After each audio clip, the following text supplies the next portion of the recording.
In a high-powered tech firm where image is everything, one woman rules her branch with sharp heels and a sharper tongue, until a quiet newcomer appears, seemingly beneath her notice. But appearances can be deceiving, and what begins as a clash of egos soon unravels a chain of truths that will upend careers, shift loyalties, and reveal who really holds the power and who deserves it. Hello family, welcome to Storytime with Imzi. Please subscribe and like, it means the world to us. Also share this video to your friends and loved ones and turn on post notifications so you don't miss future videos from us. Thank you as you do so. Sit back and relax as we dive into the story. The morning sun pierced through the glass walls of Elixir Tech's downtown branch, glinting off the silver nameplates and humming fluorescent lights. Sasha Blake clicked into the office like a storm in heels, her tailored blazer sharp enough to cut tension and her expression already carved into a frown. She didn't smile when she entered, not at the receptionist, not at the assistant scrambling to greet her, no one. She never did. She was the kind of manager who operated with the belief that fear was more effective than respect. As she strode past the open workstations, her gaze caught someone unfamiliar bending over a box of files near the archive shelves. He was tall but plainly dressed, dark jeans, rolled-up sleeves, no ID tag, and certainly not anyone from her leadership meetings. He looked up briefly as she approached, his face calm, maybe even mildly amused. That annoyed her. "Excuse me," she snapped. "Who are you, and why are you in this section? This is not where temps belong." The man stood up straight, brushing imaginary dust off his hands. "Good morning," he said evenly. "I'm just helping sort through some of the backlogged files." "Helping," she repeated with a scoff. "Helping whom? Did someone approve this?" She glanced around the room, her glare sharp enough to keep the other employees staring hard at their screens. "No one asked for your help," she continued before he could answer. "This isn't a warehouse. Try not to get in anyone's way, especially mine." To her surprise, the man didn't argue. He didn't explain, defend, or grovel the way most junior staff did under her fire. He simply gave her a faint nod, a hint of something unreadable in his eyes. "Understood." Sasha gave a dismissive sniff and walked off toward her office, heels echoing like gunshots on the marble tiles. She didn't notice the glances exchanged among the staff. And she certainly didn't notice the way the man watched her leave. Not with anger or embarrassment, but with a quiet, calculating patience. Daniel Hartman had found what he came looking for, the truth beneath polished reports and false smiles. And now the game had begun. Daniel Hartman stood by the kitchenette, slowly stirring sugar into a paper cup of bitter office coffee. It was early, and the branch had only just begun to buzz with life. From where he stood, he had a clear view of the floor, the cubicles arranged like a hive, each worker tucked inside, busy tapping keys or checking schedules. He hadn't missed much yesterday. Sasha's icy greeting had only confirmed what he'd heard whispered in some of the corporate channels, that this branch's numbers were solid, but something about the culture felt off. He sipped his coffee and watched. Sasha entered around 10 again, nearly an hour after the floor managers, and did so without acknowledging anyone. Her assistant scrambled to open the office door for her while clutching a tablet full of untouched tasks from the day before. Daniel noted how Sasha took the device without a word of thanks and waved the assistant away like she was a nuisance. Within 10 minutes, Sasha had called a check-in meeting, her version of leadership. The conference room filled quickly, though no one looked happy to be there. Daniel leaned casually against the copy machine just outside the glass walls, pretending to scroll through emails. From there, he watched and listened. Sasha sat at the head of the table, clicking her pen like a ticking bomb. "Let's get one thing straight," she said, her voice sharp. "I don't want to hear excuses about delays. We are a reflection of the company's image. If you're behind, find a way to get ahead. I don't care how." No questions were invited. No feedback requested. Daniel's gaze moved to a quiet figure near the end of the table, Mia. She looked focused but tense, a pen hovering above her notepad. He recognized her from the reports, a junior strategist whose ideas had somehow ended up in several of Sasha's own executive proposals. After the meeting, he watched as Sasha cornered another employee near the elevators, an older man, clearly exhausted, and offloaded a project she was supposed to handle herself. Make sure my name's on the presentation. I've got client calls all afternoon, she said breezily, before disappearing into her office to scroll on her phone. Daniel turned and headed back to the floor, exchanging a few light words with staff, asking innocent questions about their roles, about how things really worked at the branch. No one openly complained, but the fatigue was in their eyes. And underneath it all was the silent engine that kept the whole place running, Mia. Every time something slipped, she caught it. Every deadline saved, every report polished. Her fingerprints were there, though never credited. Daniel's jaw tightened. The numbers might have looked good on paper, but leadership? Culture? Integrity? Rotten at the core. He walked past Sasha's office on his way out. She didn't even glance up. That was fine. She'd be looking up at him soon enough. Mia sat at her desk, the low hum of office chatter and clacking keyboards surrounding her like white noise. Her fingers flew across the keys as she finalized a data analysis Sasha was supposed to present in an executive call the next morning. A call Mia wouldn't be on, though the numbers, insights, and entire visual deck were hers. She didn't mind. At least, that's what she told herself. She had learned to move in the background, quiet, efficient, and careful not to outshine. In this office, standing out only made you a target, especially with a manager like Sasha, who praised you one day and punished you the next for knowing too much. Mia took a breath, reached for her tea, and startled slightly when a familiar voice came from beside her desk. Mind if I sit for a moment? It was him, the man Sasha had humiliated on his first day. Oh, sure, Mia said, moving a file off the guest chair. Sorry about the mess. Daniel smiled lightly and sat down, holding a notepad. No worries. Just trying to learn the ropes. You're still shadowing? She asked carefully. No one had officially introduced him, and no one quite knew what he was doing here. Yet he asked smart questions, took no notes, and somehow everyone gave him a wide berth. He nodded. Something like that. She gave him a hesitant smile. Well, you've landed in the busiest part of the company.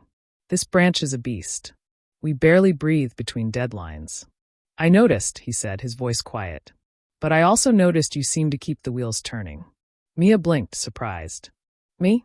Oh no, I just support where I can. He looked at her, not unkindly, but in a way that made her feel suddenly visible. You're modest. That dashboard I saw earlier? That wasn't Sasha's work. Mia's eyes flickered toward the glass wall of Sasha's office. It's a team effort. Daniel leaned back slightly, watching her. She wasn't defensive or bitter. Just tired. Tired of being good and unseen. It stirred something in him, respect, maybe even admiration. Team effort, he repeated, then smiled. I like that. They spoke for a few more minutes, lightly about analytics, company systems, favorite data tools. Her eyes lit up when she talked about problem solving, and he saw then what none of the reports had captured. The brilliance behind her restraint. As he got up to leave, she offered a shy grin. So, who are you exactly? Just someone who cares about how things are run, Daniel said, non-committal. Then added, You've got a good head on your shoulders, Mia. I hope someone recognizes that soon. And just like that, he walked away, leaving her blinking after him. She didn't know his name yet, but he knew hers. And in his mind, a quiet certainty was taking root. Mia didn't belong in the shadows. She deserved the spotlight. Sasha Blake stood in front of the full-length mirror in her office, adjusting her blazer collar and checking her reflection with sharp precision. Today was her presentation day. When she sent off reports crafted by others and hosted video calls with senior executives to showcase her team's excellence. Her smile was polished but not warm. It never was. Outside, the office buzzed with quiet urgency. Mia sat at her desk, reviewing the slides one last time before sending them to Sasha. She double-checked the forecasts, highlighting a trend she had discovered late last night, one that could save the company a considerable sum if acted on soon. She typed a quick note in the margins. Potential cost savings if we adjust supply timing. Happy to explain in more detail if needed. Then she hesitated. Sasha hated being corrected. With a sigh, she deleted the note and hit send. Across the room, Daniel watched the exchange play out from his borrowed workstation. Over the last few days, he had spoken with nearly every team member under the guise of a systems consultant. Some were wary, others indifferent. But most were exhausted, carrying workloads far beyond their titles, constantly stressed and too afraid to speak openly. Especially when it came to Sasha. It was Mia who confirmed it without realizing. How often Sasha claimed credit for team breakthroughs, how she never joined late-night pushes but always took the praise. The final confirmation came when Daniel slipped into the server logs and found timestamps. The reports Sasha presented were nearly all finalized between 7 and 10 p.m., long after she left the office. It wasn't just mismanagement. It was exploitation. That afternoon, Sasha strolled through the office with a mug of expensive imported coffee in hand. She paused when she saw Daniel typing at one of the unassigned desks. "You again," she said with mock surprise, folding her arms. "Still playing junior detective?" Daniel smiled slightly, closing his laptop. "Still learning." Sasha smirked, tilting her head. "If you're hoping to get noticed, just focus on doing your job. Leave the real decisions to those of us who actually make them." His eyes held hers, steady. "Is that what you do?" The tone was soft. Too soft. Sasha blinked, suddenly unsure whether she was being challenged. She let out a sharp laugh. "Look, I don't know what kind of favor got you in here, but if you're trying to impress someone upstairs, trust me, it takes more than sorting files and eavesdropping." Daniel stood, towering slightly over her now. "I'll keep that in mind." She narrowed her eyes, sensing something she couldn't quite name. But before she could say more, her phone rang, and she turned on her heel, striding off without another word. That evening, as the office lights dimmed and people shuffled out, Daniel remained seated at his desk, watching the last few employees trickle away. Mia was still there. She had stayed late again, fixing an error that Sasha would inevitably claim to have caught. Daniel leaned back in his chair, quietly furious. Not just at Sasha, but at how easily talent like Mia's could be buried under bad leadership. It wouldn't be for much longer.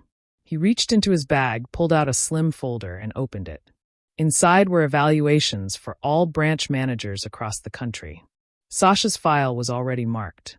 The grand conference room on the 34th floor of Elixir Tower gleamed with glass and steel, its wide windows framing the city skyline like a portrait of power. It was invitation only, regional managers, department heads, a few corporate strategists. Sasha, dressed in her finest navy suit, walked in like she owned the place. Her heels clicked confidently across the floor as she scanned the room for the CEO. Daniel Hartman, the ghost in the machine. Rumors always swirled about his reclusive nature, how no one ever saw him in person. Sasha had never met him. Most hadn't, which, to her advantage, made it easier to impress him.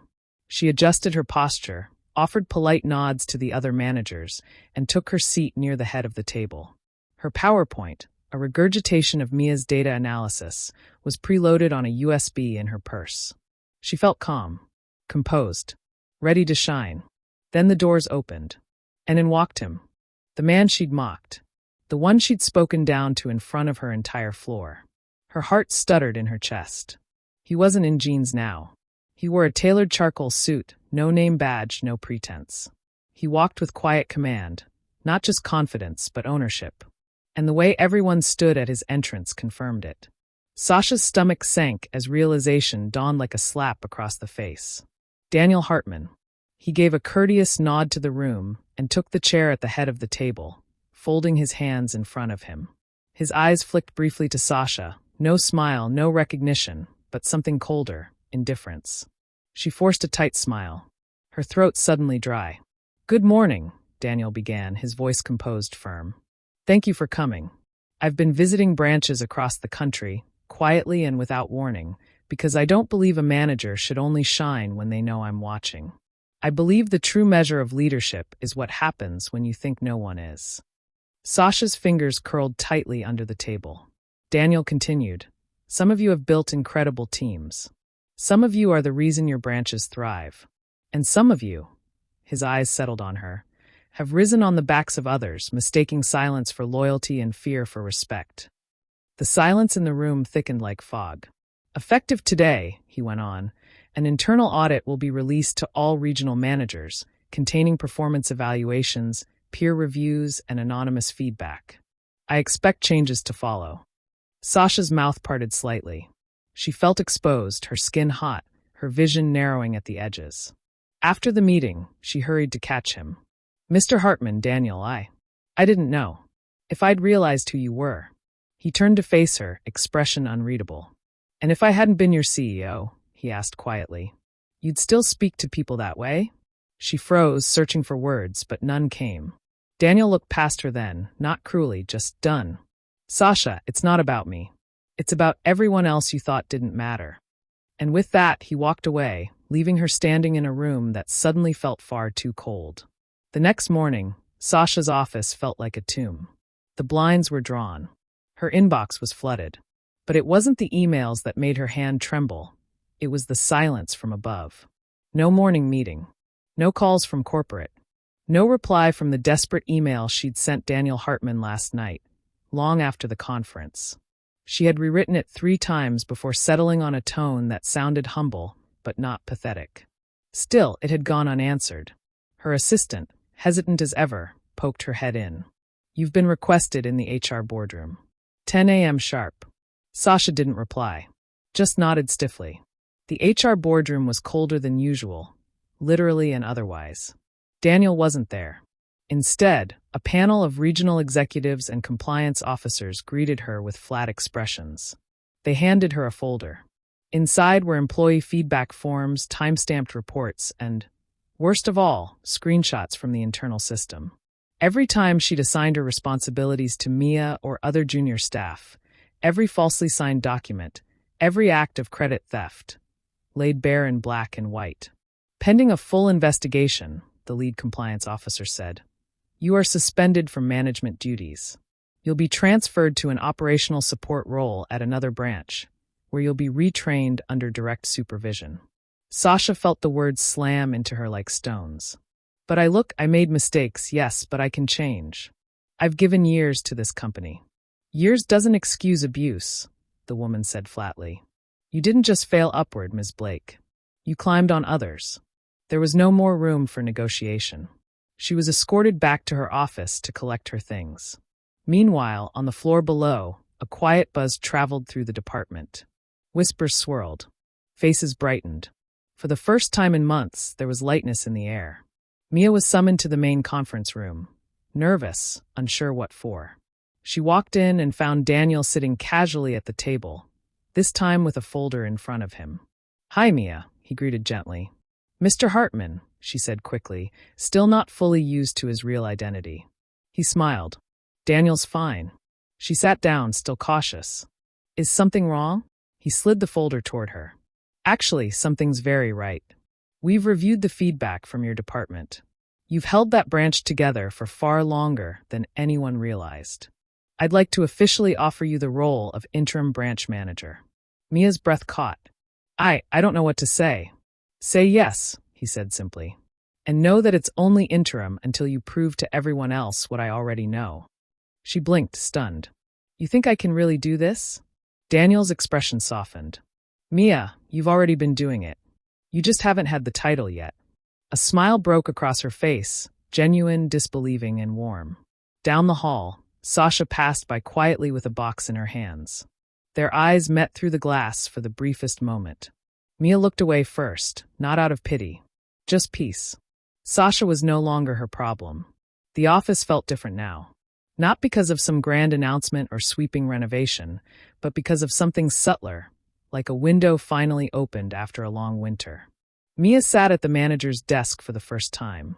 Not Sasha's desk, she had moved it intentionally.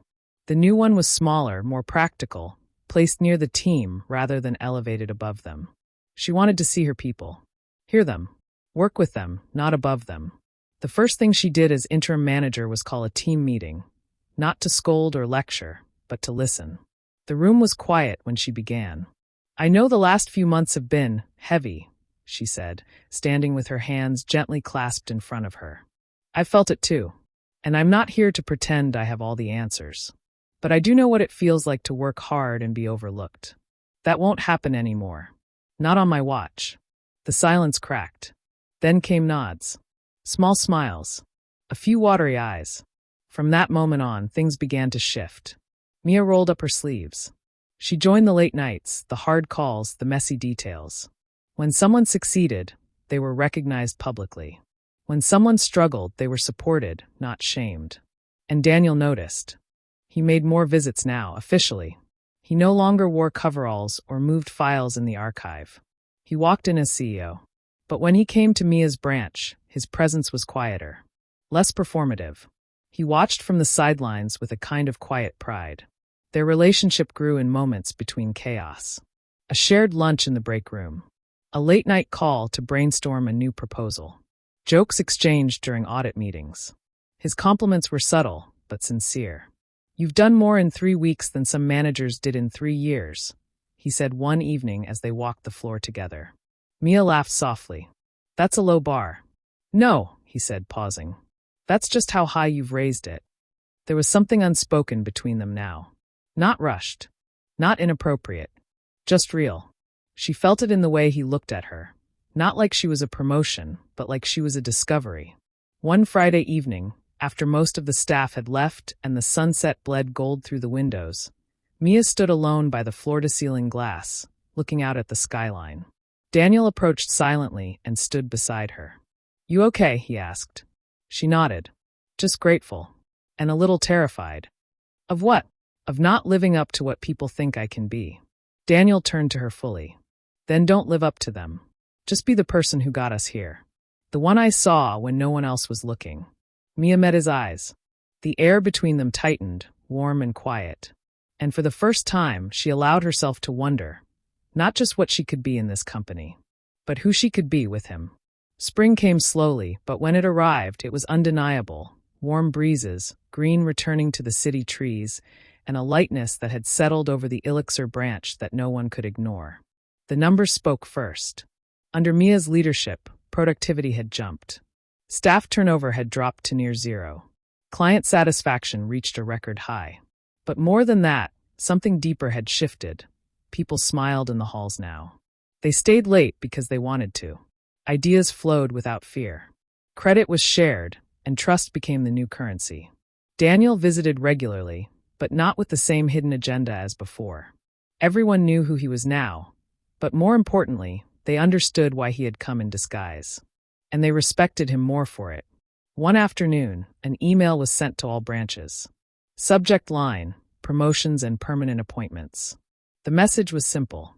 Effective immediately, Mia Navarro is appointed as the permanent branch director of Elixir's Central Division. Her leadership, integrity, and vision have redefined what we expect from management. Please join me in congratulating her on this well-deserved position. Daniel Hartman, CEO. Mia stared at the screen, stunned. A round of applause broke out in the office before she could even react. Staff gathered around, hugging her, high-fiving. Someone brought in cupcakes from the corner bakery. Her assistant burst into tears. Daniel appeared a few minutes later, quiet as always. He smiled when he saw her overwhelmed. "You earned every word," he said. She stepped toward him, unsure if it was okay to cross that line, professional to personal. But Daniel was already meeting her halfway. "So, now that you're officially my boss at this branch," he said with a soft grin, "I suppose I'll need your permission to ask you to dinner." Mia blinked, then laughed. "I'll allow it." He leaned in slightly, voice lower now. "Careful. You're starting to sound like a manager." She tilted her head, playful. "And you're starting to sound like you actually take orders." They stood like that, grinning, quiet, finally on even ground. Far away, in a much smaller branch across the city, Sasha Blake sat at a cluttered desk, reviewing spreadsheets under the supervision of a former intern she used to ignore. Her coffee was cold, her inbox full. Her pride? Bruised but not beyond repair. She had time now. Time to think. Time to understand what leadership should have been. But time, she knew bitterly, didn't rewind. Back at Central, Mia stood in her new glass office, not elevated, just open. Just transparent. A reflection of the woman now in charge. She glanced out over her team, smiling. This wasn't just a promotion. It was a beginning. And for the first time, everything felt exactly where it was meant to be.